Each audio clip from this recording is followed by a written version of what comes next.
Tidak semua malam di stadion berubah menjadi legenda. Tapi, ada malam-malam ketika satu penampilan cukup untuk menancapkan garis baru dalam ingatan sebuah supporter. Sebuah malam ketika sorak tribun tidak hanya mengangkat nama pencetak gol, melainkan juga nama seseorang yang bertugas membungkam ancaman lawan, seorang bek. Malam 12 September 2025 di GBLA berpotensi menjadi salah satu malam seperti itu. Di tengah hujan, sorak, dan tensi, ada seorang pria Italia yang enggan berteriak banyak, namun cukup bertindak. Federico Barba. Sebelum kita membahas bagaimana malam itu terasa seperti kelahiran tembok baru Persib, penting untuk menelusuri latar belakang pria yang memilih mengenakan jersey biru itu. Siapa ia, dari mana datangnya, dan mengapa kehadirannya disebut-sebut bukan sekadar pembelian biasa, melainkan sebuah transformasi taktis dan simbolik. Untuk ini, mari kita mundur dulu ke cerita hidup dan karir Barba, perjalanan dari akademi di Italia hingga langkah berani ke Indonesia. Federico Barba lahir di Roma pada 1 September 1993. Sejak usia muda, ia tumbuh di sistem pembinaan Italia yang keras dan teknis. Disiplin posisi, taktik bertahan, baca permainan, semuanya menjadi bagian DNA-nya. Barba melewati masa junior di Akademi AS Roma, menorehkan prestasi muda dan digadang sebagai talenta bertahan yang matang sejak usia dini. Langkah profesionalnya memperlihatkan jalur klasik pemain Italia yang produktif. Peminjaman, kepindahan bergilir, dan jam terbang di berbagai liga Eropa. Karir senior Barba menempatkannya di berbagai klub Eropa, mulai dari Grosseto dan Empoli di Italia, sempat merasakan Bundesliga bersama VfB Stuttgart, melanjutkan kiprah di Spanyol bersama Sporting Gijon dan Real Valladolid, lalu kembali ke Italia membela Chievo, Benevento, Pisa, dan Como. Baru-baru ini, pada 2025, Barba sempat bergabung dengan FC Sion di Swiss sebelum keputusan besar, menerima tawaran Persib Bandung dan pindah ke Indonesia. Catatan transfer dan perjalanan lintas negara ini bukan hanya daftar klub. Ia menandakan pengalaman menghadapi berbagai gaya permainan dan striker kelas atas, yang jadi modal mental dan teknis saat menjejakkan kaki di GBLA. Itu bukan sekadar kisah pindah klub, itu cerita seorang pemain yang menimba pelajaran bertahan di Serie A dan kompetisi Eropa, lalu membawa pengalaman itu ke wilayah yang berbeda secara tempo dan fisikalitas, Liga 1 Indonesia. Keputusan Barba menerima kontrak Persib menandai ambisi klub yang ingin naik kelas bukan hanya di level regional, tetapi juga citra dan kualitas permainan. Dan untuk Barba, ini adalah bab baru, bukan comeback ke Eropa, melainkan tantangan berbeda yang bisa menegaskan legasi lain dalam karirnya. Ketika nama Federico Barba dikaitkan dengan Persib, refleksi pertama banyak orang adalah, mengapa ke Indonesia? Jawabannya sesederhana itu sekaligus kompleks. Di satu sisi, ada faktor ekonomi dan kepastian kontrak yang membuat karir seorang pemain veteran tetap stabil. Di sisi lain, ada ambisi klub. Persib ingin menghadirkan pemain dengan pengalaman Eropa sebagai poros pertahanan sekaligus magnet branding. Kehadiran pemain Serie A di Bandung bukan sekadar lulusan teknik, melainkan simbol bahwa Liga 1 bisa menarik nama berpengalaman, sebuah parameter ambisi bagi manajemen. Bagi Barba, ini kesempatan unik, menjadi figur sentral yang memberi contoh profesionalisme, pengalaman taktis, dan standar latihan Eropa kepada skuad. Bagi Persib, ini investasi jangka pendek dan panjang, hasil langsung di lapangan, dan efek jangka panjang pada reputasi klub. Publikasi awal tentang kedatangannya, pengumuman resmi, pemberitahuan transfer menunjukkan ekspektasi tinggi dari manajemen dan bobotoh, sebuah sambutan yang barangkali tak didapatkan di beberapa klub Eropa yang melihatnya sebagai pemain usia matang. Untuk memahami mengapa satu performa bisa terasa legendaris, kita harus mengerti kualitas inti yang ia hadirkan. Barba adalah tipikal bek yang mengedepankan 3 hal: reading the game, membaca permainan, positioning, posisi yang tepat, dan timing, waktu tackle atau gerak yang pas.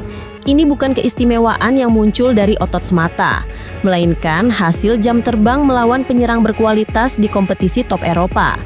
Di Serie A, menghadapi pemain seperti Immobile atau Higuain memberi pengalaman berbeda. Ia belajar kapan harus bertahan rendah, kapan menutup ruang, dan kapan mendorong garis pertahanan untuk memancing offside. Semua itu kemudian menjadi alatnya saat menghadapi pola serangan Persebaya. Lebih sedikit relay pada fisik, lebih banyak pada kontrol ritme permainan. Hal lain yang kerap dipuji oleh pengamat adalah kemampuannya berkomunikasi dengan tenang. Barba tak berteriak tanpa henti. Ia memberi instruksi ringkas, menunjuk ruang, dan menunggu reaksi rekan.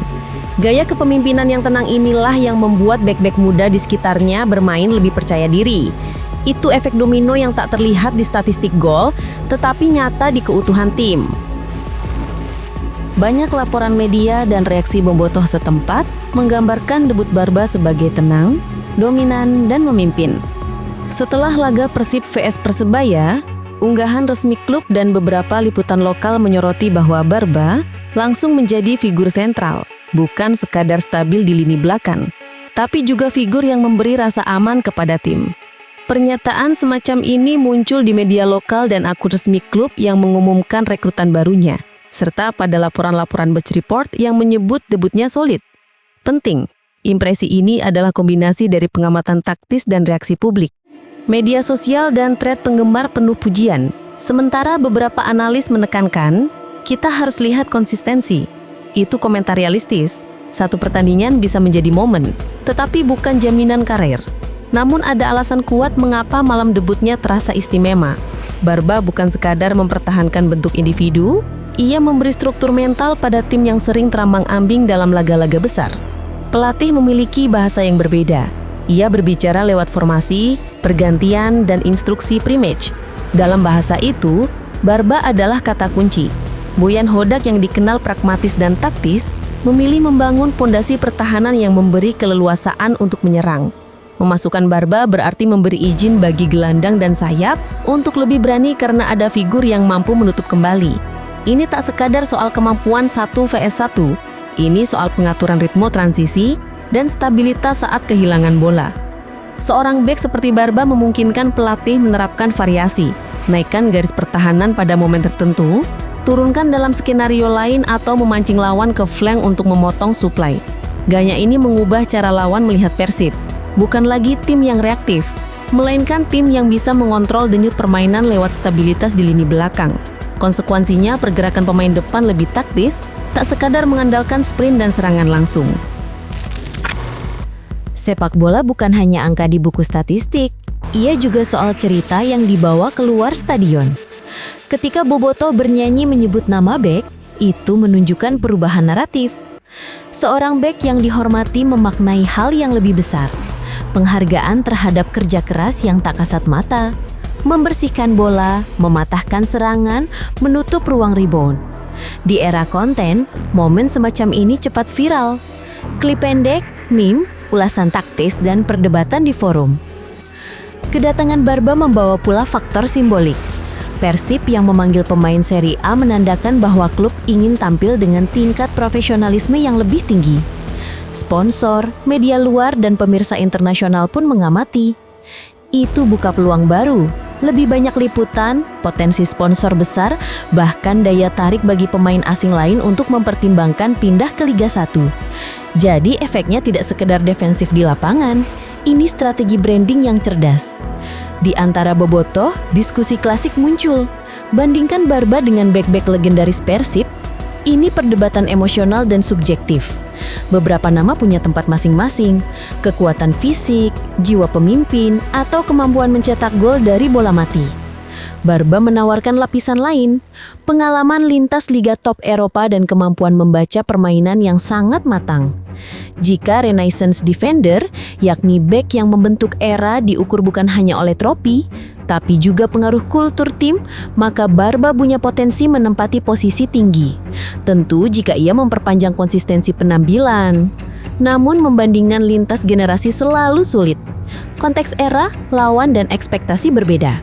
Yang jelas, debutnya menempatkan dirinya dalam ranah perbincangan besar itu. Satu debut spektakuler membuka pintu, tetapi menutupnya kembali hanya butuh beberapa faktor kecil. Cedera, penurunan performa, atau masalah adaptasi budaya. Untuk Barba, 3 perhatian utama muncul. Konsistensi, performa di satu laga memikat, tetapi jadwal liga yang padat menuntut kontinuitas. Barba harus menjaga ritme performa melawan berbagai gaya lawan. Adaptasi iklim dan fisik. Liga 1 sering berbeda secara iklim, panas dan lembab, serta intensitas fisik. Pengaturan recovery dan manajemen menit akan krusial. Integrasi sosial. Seorang pemain asing yang sukses bukan hanya soal performa tapi juga adaptasi kebudayaan, bahasa, komunikasi dan hubungan dengan fans serta media. Jika Barba sukses melalui ketiga aspek ini, ia tidak hanya jadi pahlawan malam tertentu, tetapi ikon yang memberi dampak jangka panjang pada klub dan liga. Dalam level makro, cerita Barba mengandung beberapa pesan strategis. Benchmark internasional. Kehadiran pemain berpengalaman Eropa jadi tolak ukur baru bagi Liga 1. Klub lain bisa terinspirasi untuk menaikkan standar rekrutmen dan pembinaan. Branding dan komersial. Nama Eropa membantu menarik perhatian internasional dan sponsor. Itu bukan janji instan, tapi peluang yang nyata. Transfer knowledge. Back seperti Barba membawa praktik latihan, pola konsumsi nutrisi, dan manajemen profesional yang bisa diwariskan ke pemain muda. Singkatnya, satu rekrutan strategis dapat mempengaruhi lebih dari 90 menit pertandingan. Ia bisa mengubah budaya klub. Kisah Federico Barba ke Persib adalah contoh bagaimana sepak bola menggabungkan narasi personal dengan strategi klub. Malam debutnya adalah awal sebuah bab. Ia menulis satu halaman penuh decek kagum, bukan bab terakhir. Jika legenda lahir dari konsistensi, dedikasi, dan momen-momen yang diulang, maka Barba telah menaruh batu fondasi yang kuat. Selanjutnya tergantung pada kemampuannya menumpuk momen-momen itu menjadi sejarah nyata. Untuk Bobotoh, malam itu adalah obor harapan, sebuah tanda bahwa Maung Bandung bukan sekedar tim lokal. Ia sedang membangun tradisi internasionalitas yang pragmatis dan penuh semangat. Untuk Barba, malam itu adalah pembuktian bahwa pengalaman Eropa bukan sekedar nostalgia, melainkan modal untuk mempengaruhi serta membentuk masa depan sebuah klub di belahan dunia yang berbeda. Kisah ini belum tuntas, namun malam 12 September 2025 sudah pasti punya babak sendiri. Ketika seorang bek memilih diam, bertindak dan membuat seluruh stadion bernyanyi hanya karena satu hal, ketegasan dalam bertahan. Jika kamu bertanya apakah ini debut bek terbaik dalam sejarah Persib, jawabannya bergantung pada waktu. Tapi satu hal tak terbantahkan, Federico Barba telah menulis awal cerita yang pantas untuk diceritakan lagi dan lagi. Kalau menurutmu Barba layak disebut sebagai debut bek terbaik Persib? Tulis pendapatmu di kolom komentar. Jangan lupa like, subscribe, dan bagikan video ini ke teman bobotohmu, biar diskusi besar ini makin seru. Sampai jumpa di video selanjutnya, di mana kita kupas lagi cerita-cerita besar sepak bola Indonesia.